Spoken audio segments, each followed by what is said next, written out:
Hello, everyone. Hello. Oh, look at us, like a set of loose women. I've always wanted to be on Loose Women. I'm pretending, right? I'm working for the ITV right now.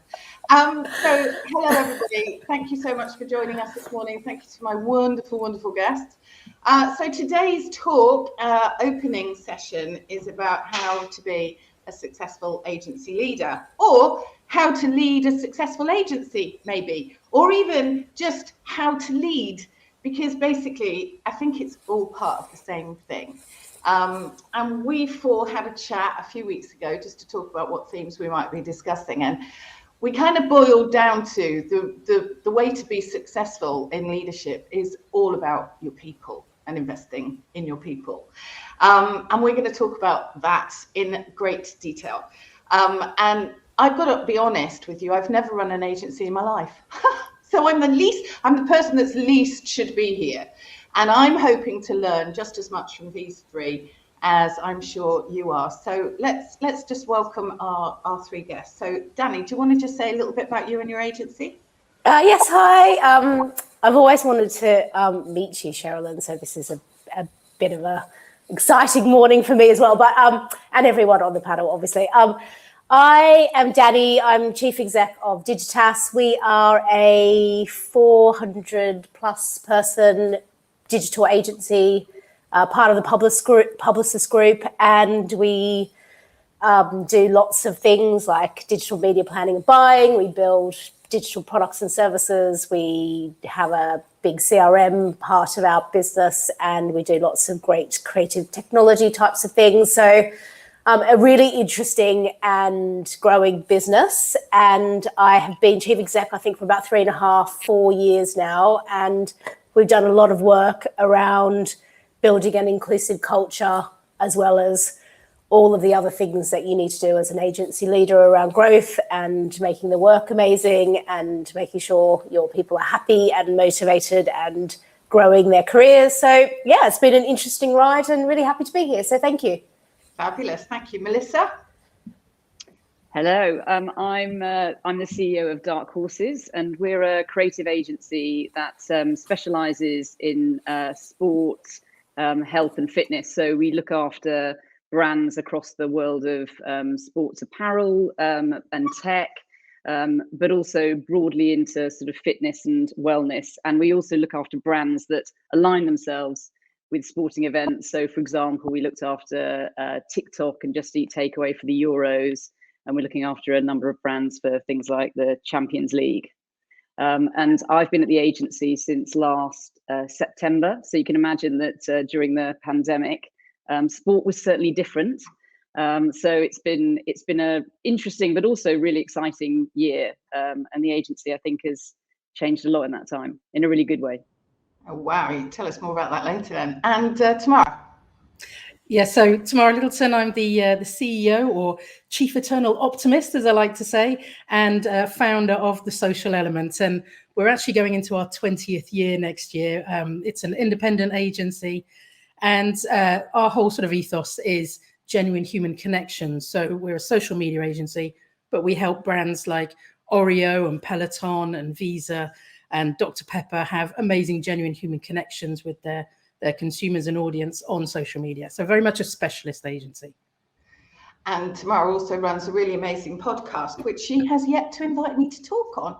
Oh, you're next on the list, don't you worry. So Dani, why don't we come to you first? So tell us, share with us those few kind of pivotal things that you feel make you and your agency successful.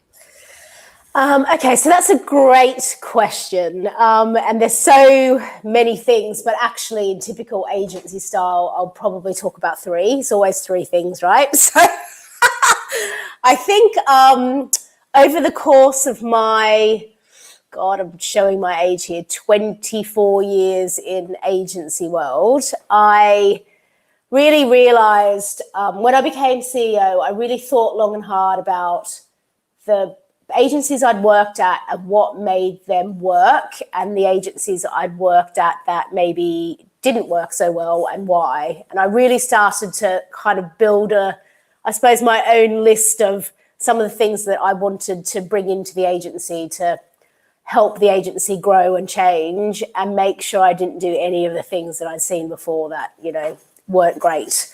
And one of the things I really, really believe is your team, or any team, but the team that I'm working in, my management team, I've worked in agencies where those people weren't aligned, they didn't really like each other in some cases. And, you know, I'll talk about this quite openly. I was at JWT, and the reason why genuinely that doesn't exist anymore in its current form is because the management team weren't aligned on the direction of the business. And that is why I think it sort of really started to lose business, and probably one of the drivers for Mark Reed to integrate it into another agency. So the team that I built to run the business, and the teams that they then went and built, I really had an amazing opportunity to handpick them, because when I arrived at Digitas, the whole management team had left. So it was a really unique opportunity to build a team from scratch. And they all got to meet each other and decide whether or not they wanted to work together. And we are so aligned. I mean, we literally finish each other's sentences. It's quite sad, but not in a sort of sycophantic way. Like, we still have really healthy debate, but we are the team, and we're driving the business in the same direction. I think that's critical for any business and any team, actually, at any level. And I think the second thing for us is the culture that we've created. And again, because of acquisitions over years, and, you know, a management team that had run the agency for a long time who left at various times, the culture was a bit broken. So we had the opportunity to rebuild that too. And in modern times, you need an inclusive culture, and we really did a lot of work around changing that and making it a flat structure without hierarchy, where everyone has a voice. And I think that's critical to keeping people happy and motivated, and really looking at their careers and how they can progress. And it's not perfect, but I think we're certainly on our way, and I think that's been really critical. And then I used to work with an amazing chief strategy officer many years ago called Ian Crocombe, and he gave me the best advice that anyone's ever given me, ever in my career. And that is, we all have one thing that we're really, really good at. And he called it, you know, it's very cliched, but your superpower. And you hone your superpower as you get more and more senior. And I think my superpower is not that interesting. And actually, when I think about it, I really wish I could, I don't know, fly or see through walls or something much more interesting than this. But I just have this sort of ability to cut through the bullshit. There's so much bullshit in our industry.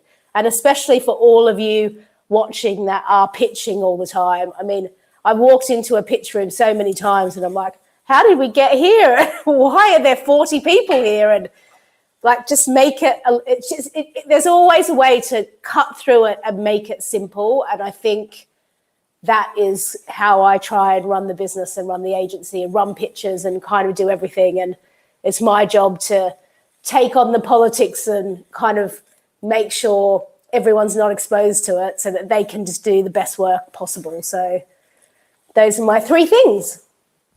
That's amazing. And I mean, I think certainly at the moment, the investment in getting the culture right is probably one of those things that makes it or breaks it. You know, the culture is how things get done, right? But culture only exists because of the people within the business. And I've often thought we don't own our people, right? No. I mean, we lease them. We do, yeah. You know, it's like owning a period property, or, you know, owning a grade 2 listed house. You never actually own it. You know, you're the custodian of it. And absolutely, the investment in your people. And I'm sure Melissa's realised, joining a business in the middle of a pandemic, culture is now everything. Because without that, how do you run a business when people don't see each other anymore? So I think it's more critical than ever, actually. Yeah. And Melissa, how was that? I mean, what is that like to, in a significantly senior position, to join a business where I'm assuming you didn't meet half of maybe of your people? Well, what is that like doing that in the middle of a recession, in the middle of a pandemic? Well, actually, recession, pandemic. Yeah. Actually, I did meet quite a few people, because I started at the very beginning of September, and that was when people had started to make a little bit of a tentative step back into the office. we clearly had sort of social distancing in place, but most people I met online first. But I went and I put in the first thing I did was did a sort of an all about me presentation, not to be sort of arrogant or cocky, but just to sort of actually be human and help people understand, my background. So it went, from where I was born and, the siblings I've got to, the kids I've now got and where I've worked and some of the work that I'm most proud of and where I was hoping to take the agency. And then I had individual conversations with every single person in the agency. And I think that was, for me, a really brilliant experience, because I just said to them, say exactly what you think, help me understand you. And, we are an agency that's focused in on this sport, fitness and health. And what was really interesting, that manifested itself in different ways. So everyone from the agency has come from really robust sort of agency experience backgrounds, really care about strategy, really care about creative. But they also have a slight little bit of, let's call it nuttiness in them about some form of health and sport. So that can vary. And some of it is, someone who's run the Marathon des Sables or do regular Ironman competitions or play in local league sides at weekends. And that can be football, hockey, whatever. But it can also be an obsession with what fandom's all about. So it became really clear that we are, in every agency I've worked in, there's always been a little pocket of people who are a little bit sport mad in some way, shape or form. And we've just got a whole agency of people that are like that. So there's a really unifying spirit that connects us all, even if our passions are for slightly different sports or slightly different expressions of it. So that was really helpful in understanding that we were all similar, if a little different. And then because I had some ideas about where we would perhaps take the agency, and I wanted to make sure that everyone was on board. So we ran some workshops and made sure that everybody had a say in what they felt that they wanted to get out of an agency. And that helped us craft a vision for where we were trying to go. And we've every month checked in on that vision to see. And for us, it was actually about going from lots of activation at events to sort of taking that conversation upstream, because the more upstream you can have these conversations, the more impact you can have on your client's business. And everybody was really on board with that. And so it's been just incredibly exciting to sort of take everybody on that journey and check in every month and see how we've taken it. And everyone feels as if they're super invested in where we're going because they feel part of it. And so how do you create an environment where people tell you the truth? So you went out to your people to say, I've got a bit of a vision, but we're going to run workshops and I want your input and, I want your insight and I want your honesty. What's the trick to ensuring that what you're getting is what they really believe and think, rather than what they think you want them to say or what you want to hear? Well, I didn't go to the workshops, which I thought was it was run by our strategy team. They were run by our strategy team. And actually, I thought that was quite important, because actually, you're right. You need to make sure that people can say what they think and not what they think you want to hear. But also, I think my whole way of being is just very open and transparent. And I will be very candid and honest about how I feel about stuff. And I think it makes people feel far more comfortable about saying what they think. And I know that we'll perhaps go on to talk a little bit more about, that sort of, perhaps even uncomfortable truths. But I think if you can lead from the front and be honest about everything and invite people to do the same, it's really okay. It's much better to be, I always talk about it as confronting things before they become a confrontation. Get it out there is much, much better. Then you can deal with it before it becomes an explosion. And Tamara, you're quite keen to ensure that there's an environment of real sort of transparency and honesty and openness, aren't you? So share some of the things that you do within the social element that plays into that. Yeah, of course. And I think just sort of picking up on what Melissa was saying, of creating that culture where people can be honest and truthful and give that great feedback. We've got this whole thing around that feedback is a gift. And I think as a leader, that wasn't always the way that I saw it. I'm a bit of a people pleaser and a bit anti-conflict. And I've had to do so much work on myself as a leader to create an environment where it was okay to challenge and to have healthy conflict. And one of the pivotal things that we did was bring in DISC training, which I don't know if people have read Patrick Lencioni's 5 Dysfunctions of a Team, but it changed my life. There's a manga version, so you can even read it in cartoons. And essentially, he sort of built this whole thing around DISC training. It's not too dissimilar to something like Myers-Briggs or the colors or whatever, but it's allowed us to have this almost a sort of narrative that we can use to challenge each other. So, you can actually say I'm an SI personality, which means that actually I need a little bit more time to think about things. And so in our executive team meetings, we found that there were lots of quite dominant characters who just wanted to get shit done and would sort of like make decisions. But actually other people were feeling uncomfortable. They needed to sort of sit on things a little bit longer to make a better decision. So having that understanding of our different personality types and then working on the vulnerability. I mean, we did so many exercises that we've done throughout the agency where we've ended up sort of crying and being vulnerable with each other, but it builds trust. And when you've built that trust, you can work on accountability. So we're a completely different agency than we were 10 years ago, where we have these incredibly robust conversations, but they're very, very respectful. We use a lot of sort of, I'm going to challenge that, but there's no sense of it being toxic or anything. It's very healthy conflict. So I think that investment in the personality training, building that trust, it's been absolutely transformational for us. And I think one of her leadership superpower is to be able to instill trust in others, but it does require you as a leader to be more open, as you were, Melissa, when you first joined. It requires you to be more open. And I always feel that you get the best out of the relationships that you've got with your clients as well, is in being that real open. But is there a fine line between being almost too open or sharing too much, or protecting your people? Dani, you mentioned that you kind of protect your people a little bit from some of the politics. Yeah. Just expand on it.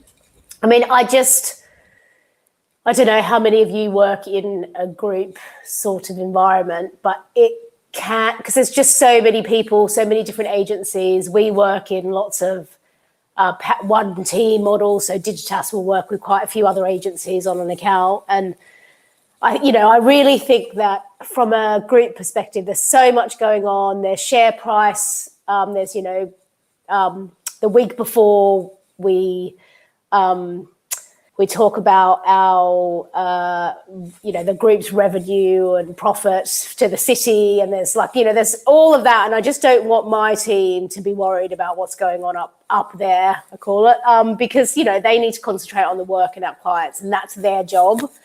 So I tend to try to limit the exposure to them, because really I don't want, that's just another worry for them. And with what's going on at the moment, there's so many things that people are worried about, whether that's at work or wherever. But there is a really fine line. And when I joined Digitas, that it was probably one of the least transparent agencies I'd worked at, as far as how we were doing financially, what the sort of trajectory for the business was. And I just opened that up completely.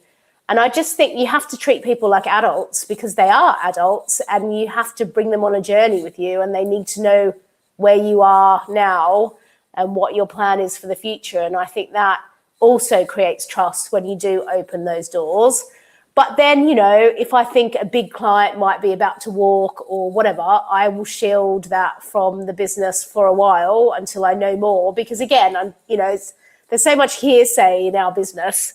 Until we actually have to think about it, I tried to, limit some of the exposure to the business, because I think they need to focus on the work rather than all of those other things. So it's a really fine line. And sometimes, I don't know how you feel, Melissa and Tamara, and also Sherilyn, as someone that's running a business, it can be a bit of a lonely place sometimes for us, because it's that burden that I think we have to have but it's the right thing to do. What's your view? What's your views, Tamara? Yes, I mean, we'd always been quite transparent with high level numbers. I did at the beginning of the pandemic and lockdown, we took a sort of decision to completely almost throw our strategy out the window and start again and come up with like we sort of heads down for 3 weeks, just came up with a new agency roadmap. And we shared, this is what we're focusing on. These are our new targets. This is our entire focus now. And we just shared everything in much more detail in terms of the finances and profitability.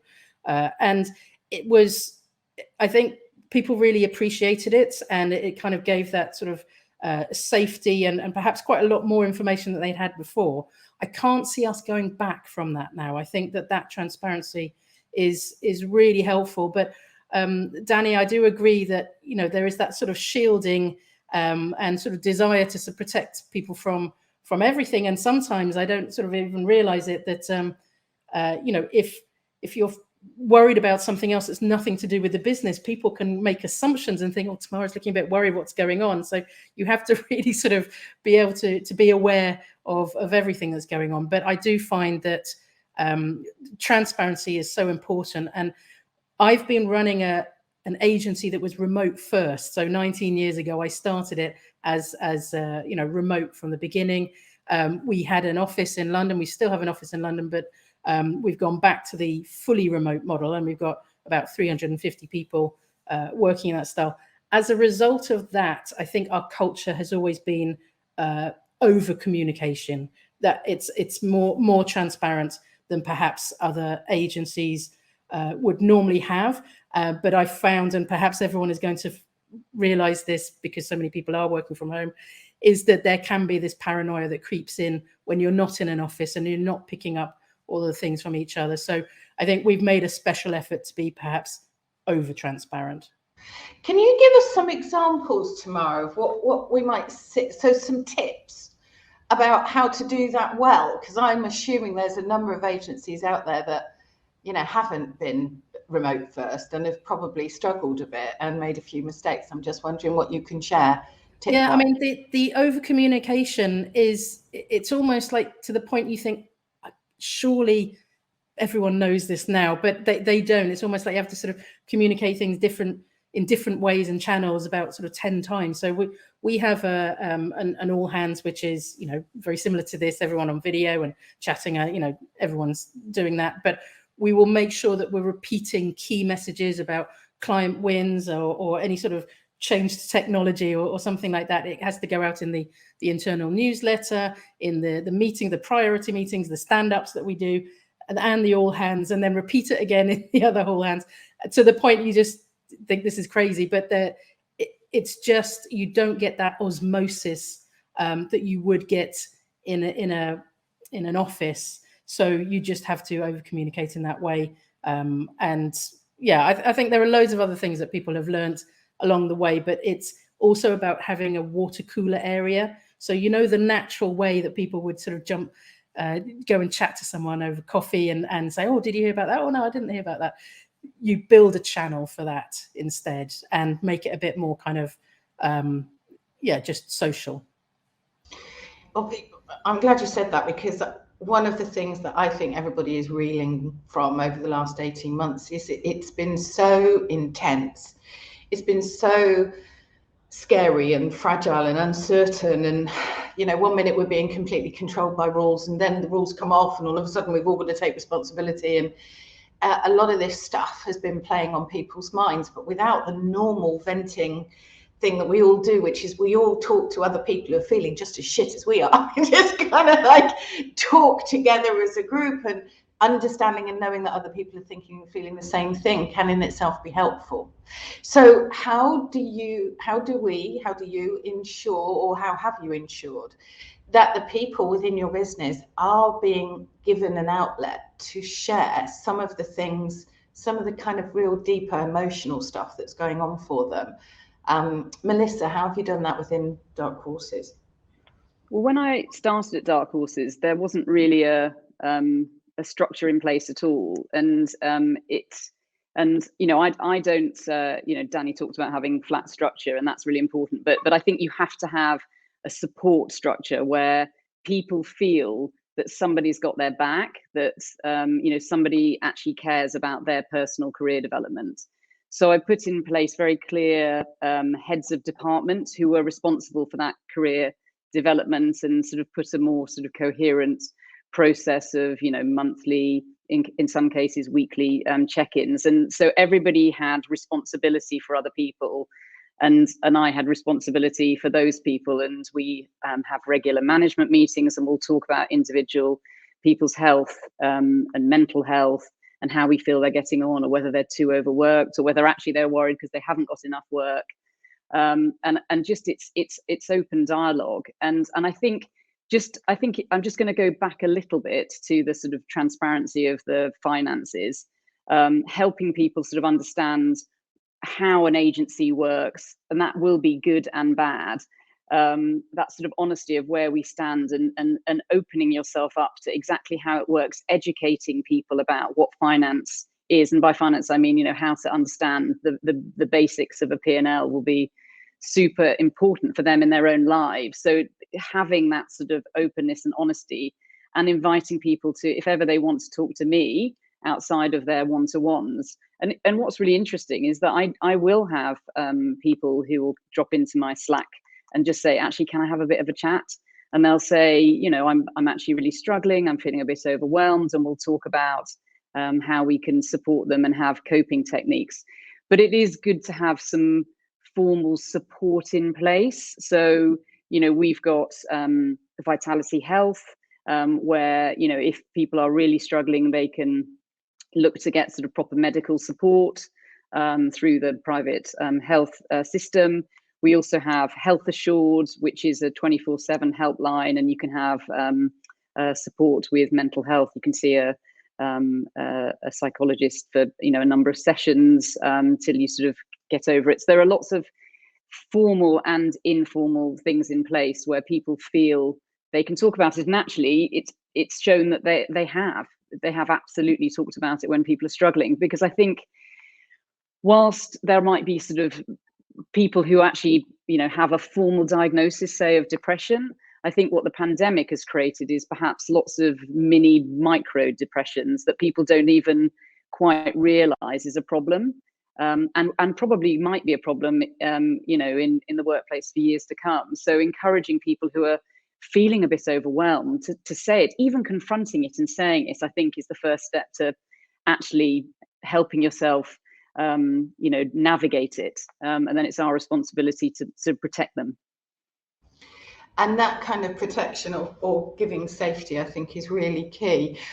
I mean, we've got a large proportion of business development people, right, listening today. Now, my view has always been that those who are the most outgoing, or the most outwardly charismatic, or the most outwardly driven, and the highest achieving, are usually the first to really succumb when the shit hits the fan in the way that this pandemic has happened over the last 18 months.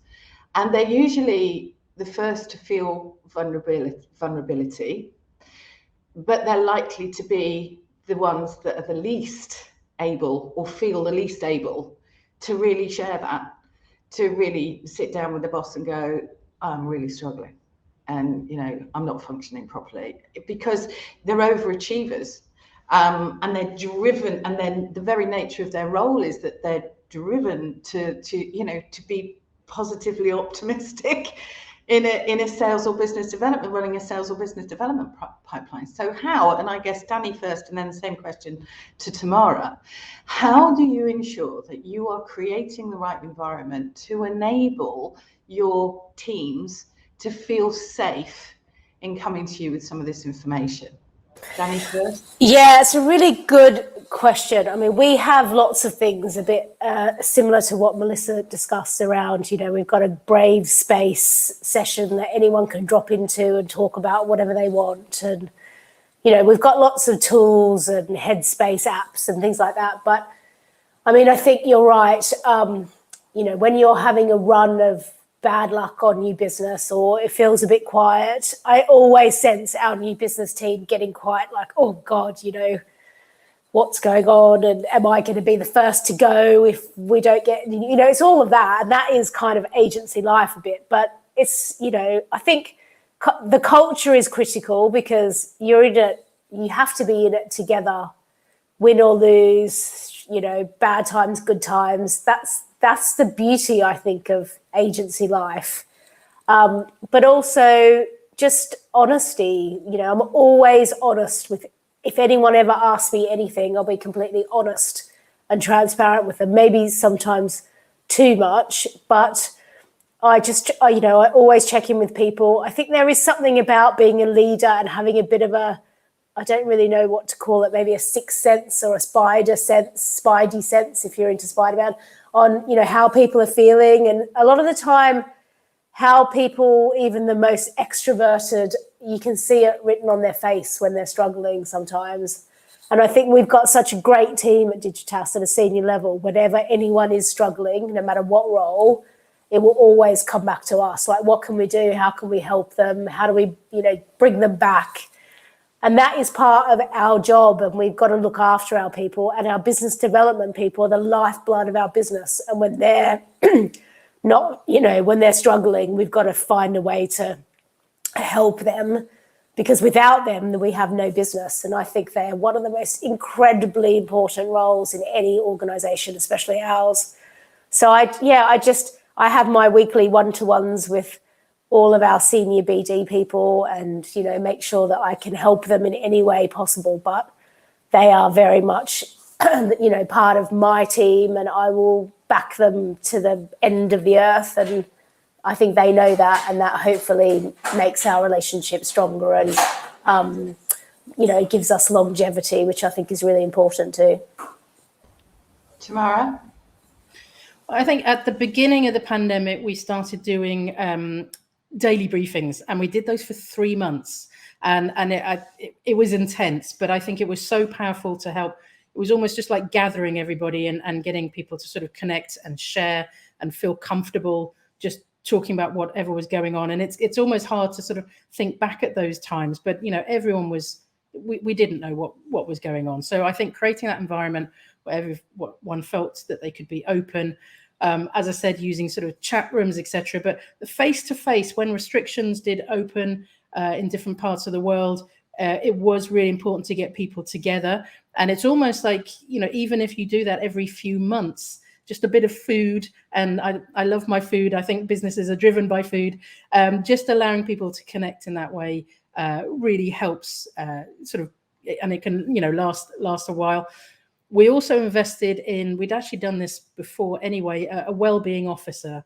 This woman called Shackell, who is based in Australia, and her voice just lowers your blood pressure, and she's just amazing. So we've had her available to everyone in the agency, but we also ran sessions, and we started running sessions for people outside of the company as well, because the PR industry talked a lot about mental health. So we sort of she ran a course for the PRCA, which was really good. So I think giving people that space to talk. And then we sort of looked at our benefits, and we've sort of adjusted them, and we've done things like adding volunteer days, and we've normalized duvet days. So you can actually, when you select your time off, it's either sick leave or holiday, or you can have like a duvet day. And so instead of people feeling like, I'm feeling really crap, I just need to take time off, it's better to just own it and talk about it. And so yeah, those are the things that we looked at.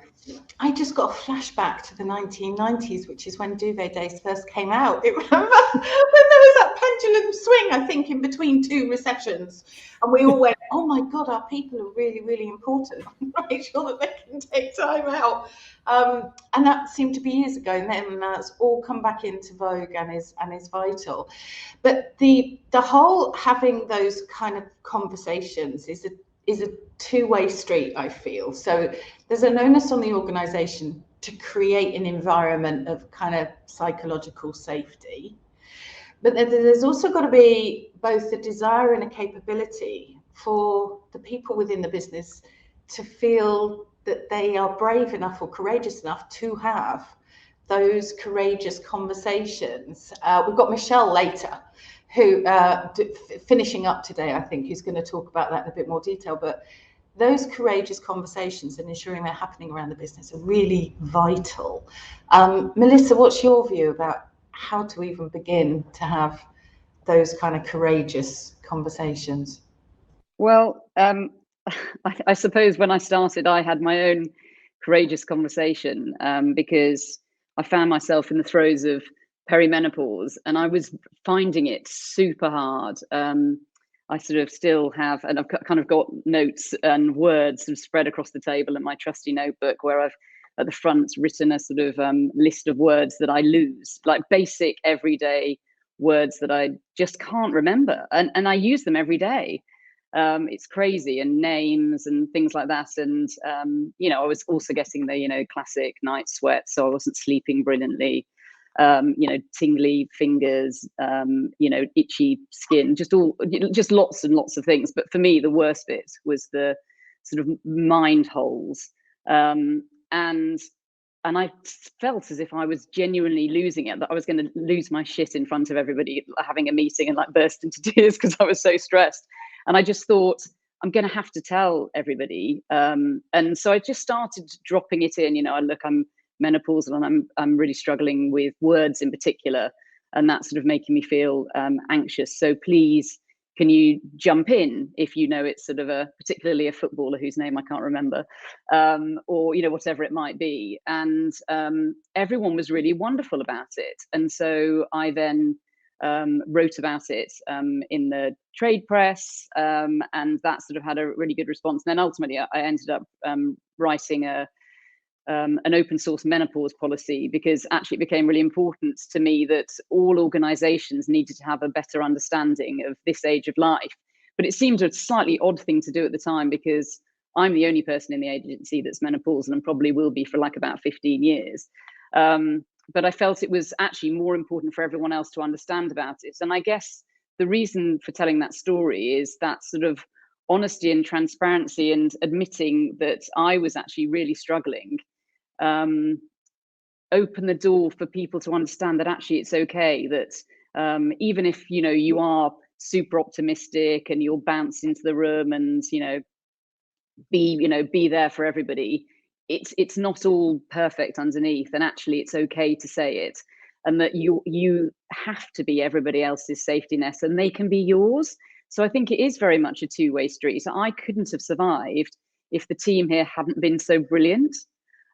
So I think that's, we keep on using the word honesty and transparency, but I think it's just crucial. And I think that creates an environment of psychological safety, that people feel, if I can say it, and if I can write about other things that I've written about, you know, these sort of overwhelming feelings of guilt the whole time of being a parent and working full time and all of that, if I can do it, then they can and indeed should. And we'd much rather that they told us so that we understood. And, you know, so actually I've had conversations that aren't necessarily about people in the agency struggling, but a little bit more about their family circumstances and actually how that can impact on their working lives.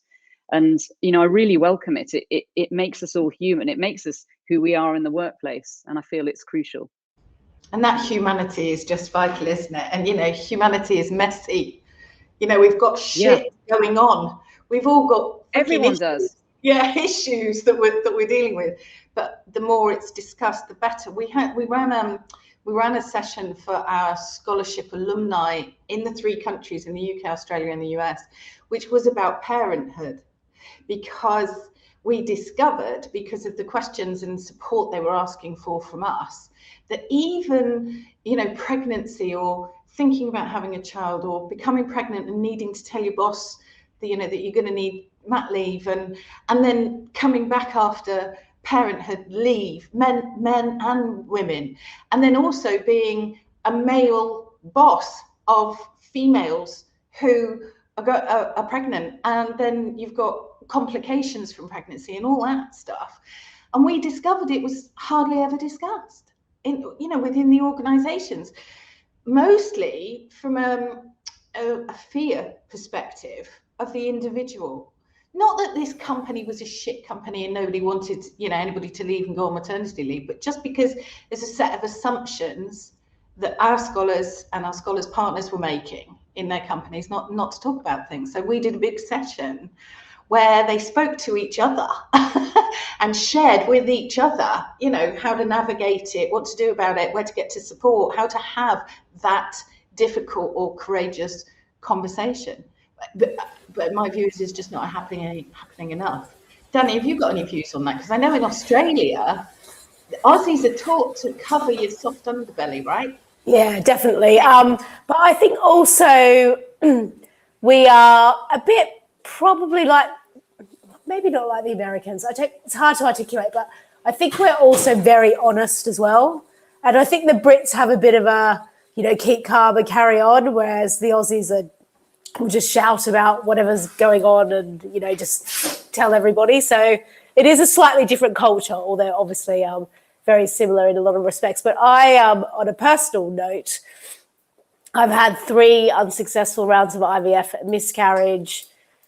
Was, you know, had maternity leave while I was CEO. Then COVID happened. I think I'm now perimenopausal. So, I mean, I'm like the, you know, I pretty much feel like I've gone through most of the things that women go through. And we've done a lot of work around policies for all of those things now. And I'm really proud to say that we've been able to implement them. But I think on having difficult conversations, I think, you know, as you, I suppose, move on in your career and you have a leadership role, you tend to start to read. I mean, I did, you know, I'm a huge fan of English literature, and there's obviously, you learn a lot about subtext in literature. And I think people have their own subtext when they're talking.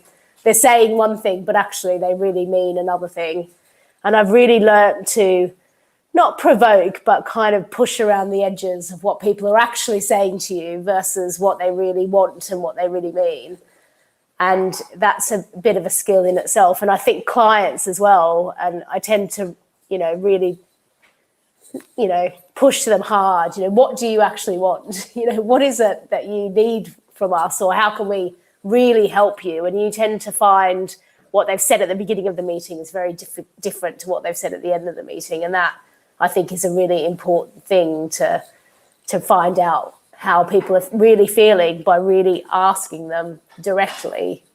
And I think you'll find that, you know, it takes them a while for it to come out, but it will come out eventually. And that's when you can really help people. Tamara, have you got any builds on that? Actually, just building on what Dani was saying about the clients, having those courageous conversations with clients it's not always the easiest thing as an agency. But we've done a lot of, it's something that I think that we pride ourselves on doing, because if you can imagine that the social element, a lot of the work that we're doing is, you know, we're in the social channels, we're so close to the consumers, we know what they're saying, we know what they're doing, and we sort of see the dark underbelly of the web. And there have been times where, you know, working with clients like HSBC and Oreos who've done amazing campaigns around Pride or supporting the LGBTQIA community, and it helps. I'm an out gay woman, so I have an insight. But actually, just our team are so brilliant at this and so specialist that when you get those backlashes, which invariably you do when brands get involved in, say, Pride or other issues, you get people who are homophobic, you get people saying, I want to cancel my account, I want to do this, I'm never buying your product again. You know, people are arseholes completely. And it's our job at the agency to support our clients and help them push back, stick to their values, stick to the campaign. And I think it's something that over the years we've just got stronger and stronger at. And I think those are the courageous conversations that we have with our clients as well. We've got time probably for just a couple of questions. So if anybody out there in the audience has anything, you probably see radical candor and courageous conversation. So you can ask anything you like of these 3 wonderful women. So drop that in the Q&A or the chat.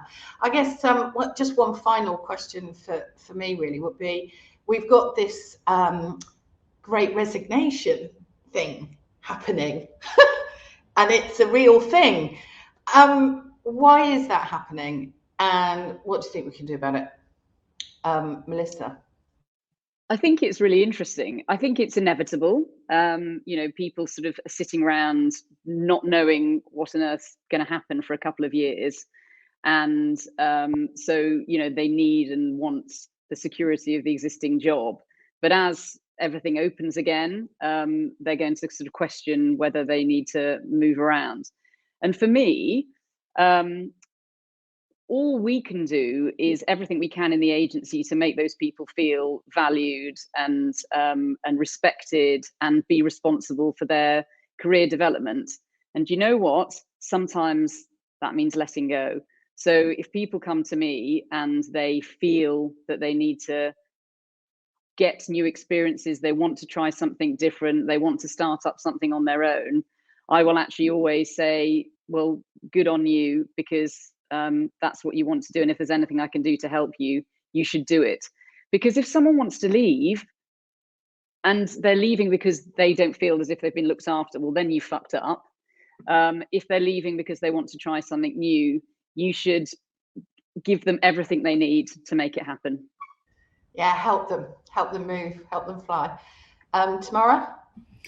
Yeah, it's one of our sort of flywheel things is around attracting and retaining the right talent. Obviously, I want to hold on to everyone and make sure that it is an amazing environment and that the culture is right. But like Melissa, if people leave, and it is happening, and we're seeing a bit of a trend around, some people moving to big tech companies, they have deeper pockets. If they're leaving to be a leader, if they're kind of, stepping up and taking on more responsibility, then I am actually really happy for them. I feel like that's part of our role as leaders, is to create new leaders. So I'm happy that they're going out into the world and being brilliant. It always hurts a bit, I'm not gonna lie, but it's that mixture of, you have to create this environment where you are giving them everything that they need, but sometimes people they're not going to stick around forever and ever, and that's not the right thing for them or for the agency. So you have to kind of let them go. But it has been happening a little bit more recently, I won't lie. Yeah, Dani? Well, I kind of like to look at history in situations like this, and I don't know, maybe it gives me a bit of makes me feel a bit at ease. But I remember after the 2008 recession, all these people left the industry, and we had exactly the same problem. People obviously went off to, make beaded necklaces in Cornwall or whatever it was that there was their passion. And then a few years later, people either came back or we had a whole new intake of people into the industry. And I mean, I'm a little bit smug because we've had, I think, 14% attrition this year. So we're the lowest in our group. And I think that's because a lot of the work we've done around culture. And I think a bit like you, Tamara, we had a business that was very flexible anyway. I mean, we've got coders in Spain and India and here and there, and people all over the place, and an Edinburgh office, and people that live wherever. So we kind of already knew how to work in that way. So it wasn't that much of a shock. But I mean, it is an issue, I think. And because we're growing, we need to hire. And that's, we're spending so much more time than we normally would trying to hire people. And I do think it's an issue. But if you can create the right culture and the right space for people to do great work, I think people will come. And that's what we're just focusing on. And it just comes back to it all being about people again, doesn't it? But I would say we're seeing this kind of trend, this great resignation thing happening around the world. We've got nearly 700 scholarship alumni out there that are all in that upward curve of their career. The one thing that I would say to anybody that's feeling this kind of general sense of unease and dissatisfaction, a lot of that is to do with all of this changing environment that we've all had to go through in the last 18 months. So the first thing I'd say is don't make any quick decisions here, because there's a lot of stuff going on inside you that you're probably processing that's making you feel this disconnection or dissatisfaction. It may not be real. It may just be an emotional response to everything that's happened. So don't knee-jerk too quickly. And then my final one would be run towards something, don't run away from something. So, if where you are is not setting your soul alight, if you're not thriving, and if you're not achieving everything that you want to in your life and full of joy because of it, then look for something that is going to do that, but run toward it. Don't run away from it. because it is going to happen. You know, that a lot of people are going to go through this thought process over the coming months, I think. But you'll regret it. You know, that your career isn't a sprint. It goes for long time. I'm the oldest in the room, so I can say this. At 56, I still don't feel like I've even, you know, got to the pinnacle of my career yet. So it's not a sprint. It's a journey that should be really enjoyed. I can't see any additional questions in the chat at the moment. I don't know whether I'm looking at the wrong place, but I can't see any. And anyway, we've got to finish up. So from the set of Loose Women, I would really like to say how much I appreciate your openness, guys. Great leadership, successful leadership is because you all are transparent, honest, open, collaborative, love your people, care for your people. That's what makes you as brilliant as you are. So Melissa and Dani and Tamara, thank you so much for giving us your time and wisdom and energy this morning.